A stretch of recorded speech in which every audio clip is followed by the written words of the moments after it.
Ladies and gentlemen, I want to introduce you to John and Robin Berry. No doubt many of you watching are familiar with the very talented singer, performer, and recording artist. John Berry is an artist that I've been following for a number of years, so it's a great pleasure. His wife, Robin, has worked with him throughout his career as a backup vocalist and as a part of the John Berry team. Together, they have begun creating a subscription podcast series. It's called Faith, Family, and Friends. If you want a little more information on that, just go to patreon.com/faith, family, and friends, AND. And so thank you very much for speaking with me today. You bet. We're glad to be with you. We sure are. So what have you all been up to today? Today? Yeah. Must we admit today what we've been up to? We actually took a nap, which is very rare. Yeah, I was wore out. Yeah. But we've been out running around. Well, I was editing a podcast today for Faith, Family, and Friends with Scott Hamilton and the Olympic ice skater, and getting that ready to go for Friday. And we release one every other Friday, and Scott Hamilton is this week. And so working on that, and I got up long before him, about 6 o'clock, and went to the gym and had my Bible time, and just have cooked some lunch, and it's kind of been a lazy day here. Well, I feel better about the fact that I too took a nap, so I'm glad we got that out of the way. I see you have a critter that was walking behind you. oh, Yes, yeah. we do. Bentley is somewhere around here. He's our black golden doodle. Oh, he's over at us getting something to eat over there right now. So, yeah, he's a black golden doodle. He's almost 8 years old, and he is a wonderful, wonderful companion. So what gave you all the idea to do this series, Faith, Family, and Friends? How did that start? Well, honestly, it started because we were stuck here at home and we just really didn't have any creative outlet. All of our shows were canceled, and it was like we were just twiddling our thumbs, kind of going crazy, going, gosh, we feel like we need to be productive. And so a friend of ours from Chicago, who was a long time in Chicago radio, and he is a big podcaster, he was down for the weekend. He and John are working on a book, and he said, he makes me laugh, but apparently we make him laugh, because he said, have you guys ever thought about doing a podcast together? And we were like, oh no. Podcast? Yeah. It's a podcast. Because I don't ever talk, really. I don't ever talk when we're on stage together, or, I don't do meet and greets and all of that. I kind of stay in the back. And he said, oh no, y'all need to do a podcast. So he put a microphone in front of us, and we did an episode together. And so the next thing I know, we were quarantined, and John went and bought 2 microphones, bought me an office chair, and we started sitting down and looking at each other and talking. And It wasn't long we figured out we needed to have some guests. yes, after 2 episodes together, we said, man, we ain't got anything else to say to each other. Let's have some guests. And we have had It's been a lot of some fun. incredible guests. It's been a lot of fun. People talking about how their faith, their family, and their friends have been such an impact on not just their lives, but also their careers. Interesting concept. And I'm sure the fact that you all know each other so well that you two are comfortable with each other. So then whoever you're talking to immediately probably feels this familiarity. Well, we hope so. We want them to feel like they're just sitting around the kitchen table having a conversation. So Yeah, I think it's been interesting, because some of our guests, we have included the spouse, because, with us being married, I think it's interesting to talk to the spouse that may be in the business. For instance, T. Graham Brown and his wife, Sheila, it was very interesting. She was like, oh, I have never in my life done an interview. And she works with T. Graham all the time and has for his career. And it was fascinating to talk to both of them about their life together and their journey through his career and the ups and the downs. And I think it's great to have 2 perspectives We had Dwayne from the Oak Ridge Boys and his wife Nora Lee. Yes. And Nora Lee is a backup singer for the Grand Ole Opry, has been for many, many years. And so to have them both in the music business and both singers, performers, but in different types of venues. And it was a great conversation with them. Yeah. Very intriguing. Now, one of the episodes, as I understand it, it was one of, if not the last interview that the late Charlie Daniels did. Is that true? Yeah, it was on Wednesday, July the 1st, and then he passed away 5 days later. Yeah, it was his last interview, and it's fascinating. We've known Charlie for a very, very long time, and John has recorded with him, and really we've just had a great relationship. And in our conversation, in the first 19 minutes of our conversation, he mentions being in heaven 3 times. And little did we know, 5 days later, he wouldn't be with us any longer. Wow. How would you describe for the people out there who maybe they never got a chance to meet Charlie Daniels, what was the essence of this man? Man, he's as real as it gets. Just a real guy, loves his family, loves Jesus, loves his country, and just as inviting a human being as you ever want to meet. Just come on in, have a seat, let's chat. And he's a big guy, and when he puts his arms around you, he just engulfs you. He lives larger than life, and he loved larger than life too. We've got a great picture of me with Charlie at Fanfare in 1994. I had brain surgery just 3.5 weeks prior to coming to Fanfare to just be there for just a couple of events. And one was they wanted to present me. Well, they wanted me to come on stage and sing Your Love Amazes Me, which had just been a #1 record a few weeks before. And then while I was there, they presented me with a plaque for it being a #1 record. And it was just obviously a very, very emotional day. And a picture of me just about to fall down, and Charlie's got those big arms around me, holding on to me. It's just it's a sweet moment. Tell us about some of the other people who you've had a chance to sit down and talk with. We had a great conversation with Megan Alexander, who is a correspondent with Inside Edition, national correspondent. And also here locally, she is a co-host of Coffee Country and Cody on WSM 650. Coffee Country and Cody, yeah. 650 AM, legendary 650 AM WSM. Yeah, she is an incredible woman, motivational speaker, very strong Christian, and she believes that Christians ought to be at the seat of the table with all kinds of people for us to make a difference in the world. And she has an amazing platform. She's got a book out, and she was a wonderful guest. Yeah, she really was. Scott Hamilton was a great guest. Like I mentioned before, we're editing that podcast now, and it's just a great uplifting story. Scott has faced so many challenges. I knew Scott as an Olympic ice skater and a spokesperson. I see him doing announcing on different competitions for ice skating and color analysis and things.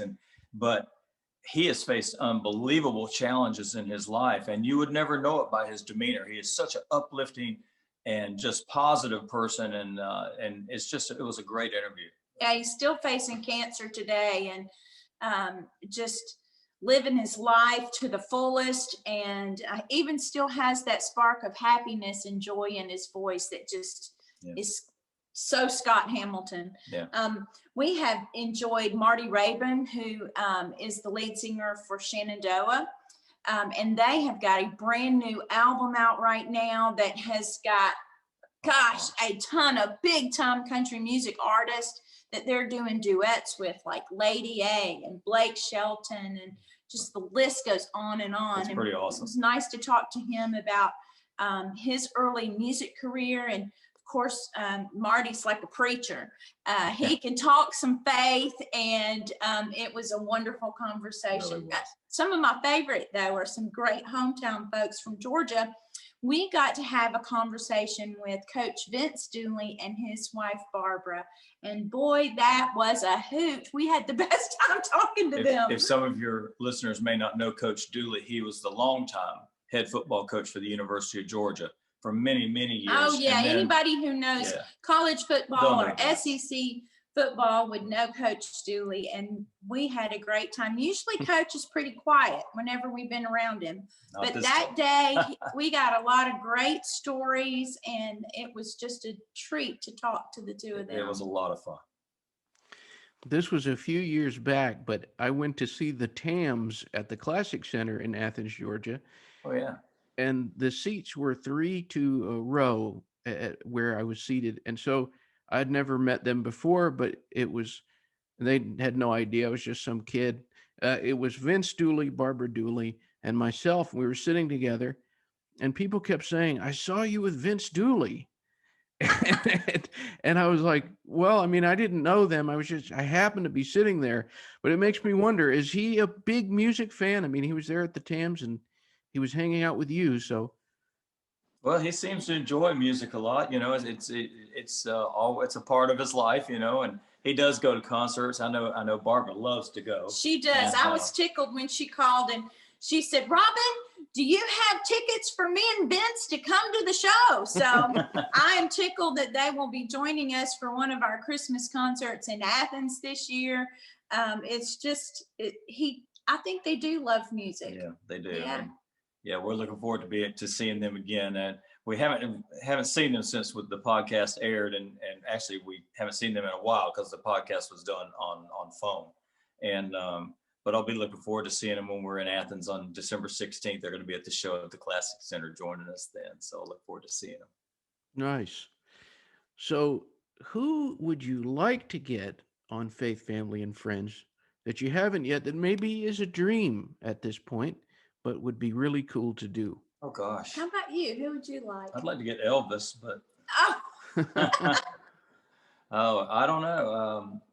I would love to have a chat with Winona Judd. I've always been such a huge fan, and we've met a time or two and sang a song together on a record we did years ago. And it'd be nice to chat with her. I mean, she's a lovely person. And I think for me, I'd like to sit down with Garth and Trisha. I think they, just with Trisha being from Georgia, and our son plays drums for Garth's daughter. I just think that they would be an interesting conversation to have together with the two of us. They have such an interesting life, and they really pour into people's lives, and they are such servants, and they give and give and give to so many people. And I'd love to hear from them and what motivates them, and how they continue to just feed back into the community and into so many people's lives. I'm just fascinated by them. Well, Garth, Trisha, come on. Come have a chat with the Berries. That'll be cool. I think that'll happen. I don't know why, but I get a gut feeling it's got to. That'd be a lot of fun. Yeah. Well, I think that when there are times when you're a little nervous, it's good to admit it. At the beginning of the call, I was a little bit nervous, and I want to tell you why. When I was first sort of developing a musical taste of my own, my dad and I went on a trip up to Maine, and we were staying in this cabin, and there was a cook in the cabin, and he would play this country music radio station. I think it was the only station that they had in this part of Maine. And almost faithfully at the same time, every single day, they would play the song, "What's in It for Me." Oh, wow. How about that? And I was hooked. I was really hooked on it. And it was one of the early purchases that I made where I was buying my own music. So I'm wondering, is that song, because it's such a cool song, it almost has like a like an Indian music feel to it. Is that song that a song that a lot of people connect with? It was a big hit for us. It was written by a guy we know, Gary Burr, who's I've sung a number of Gary's songs on records over the years. And it's the Indian thing you're thinking about is it's because it's written in a specific tuning called dad gag. It's not a normal guitar tuning where the strings are E, A, D, G, B, E. It's D, A, D, G, A, D, which it's an open tuning, and it's got a different sound about it. And but that's probably what gives that Indian kind of feel to it, but because of that drone that goes on. But Gary's a great writer, and that song's really resonated with people. We had I think it was a top 5 record with that. Yeah, and it's actually a song that John started playing live before he ever had a record deal. Yeah. And so it was one that back when John was in the clubs in Athens for all those years, he was doing that song. Somebody had pitched it to him, and people always wanted to hear it. Everybody play What's in It for Me. Everybody just always wanted to hear it. And Your Love Amazes Me. Those two we were playing those in the clubs in Athens, and people always want to hear those. But What's in It for Me is just up tempos aren't real easy songs for me to find that really fit what I do. But that really is one. That's one you can really stretch out on. And well, it's such a cool song. I mean, you're right. It's got a very cool sound, which is, I think, typically different than a lot of up-tempo country radio hits. It definitely has a different sound to it with those twin guitars and that breakdown in the middle. It's just a different sounding song. Yeah. Is there a song that the two of you mutually agree, this is a song we have to do this song any night? We both love it.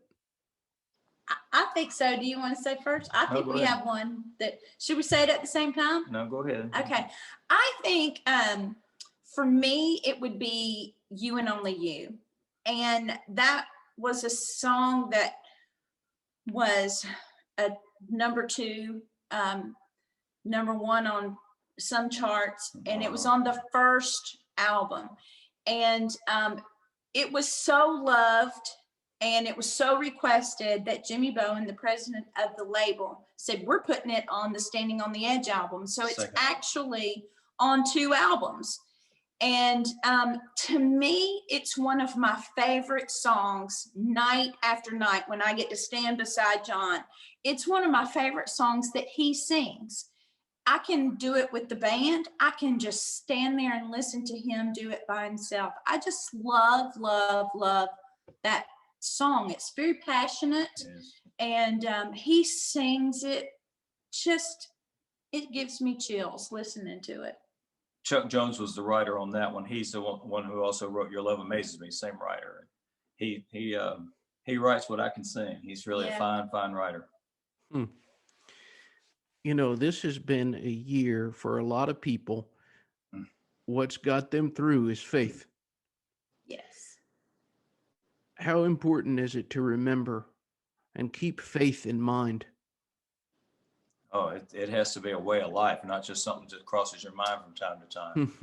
It has to be a daily thing, and because it's I don't know how every day. You have to wake up and every day be intentional about serving the Lord. And this has been a difficult time. I think for so many people. I look at us, we've not had work in a year, and we've probably done 3 shows all year, and that's hard. We miss people. We miss our families. I can't see my mom, who has Alzheimer's and is in a memory care facility. But we're not the only ones, that are having all of these difficulties in life. And I tell you, without knowing and trusting that God has a plan and that He is faithful, and that as long as the berries keep moving forward, everything is going to be okay. We're all going to get through this. How would someone face what people are having to face today without their faith, without trusting Christ and having faith that God's going to see us through this? I mean, this is unprecedented. Of course, everybody's sick of hearing that word, but it is unprecedented. And the last time something like this happened was in the 1918 or something, the plague in the early 1900s, and 100 years ago. And hopefully we won't see this again. This is a horrible, horrible thing to have happen, and to have as many lives lost as have been lost. That's crazy. And to make it through on your own, why in the world would I want to do that when we've got a God who loves us so much that He sent Christ for us to make a way? So. Yeah. Well spoken. I want everybody out there, check out, again, it's patreon.com/faith, family, and friends. And for anybody who's out there, and this isn't limited to the podcast, I like to give the guests the stage. You two have taken the stage a lot of times, but to anybody who's watching this, what would you say to them? Totally open-ended. Wow.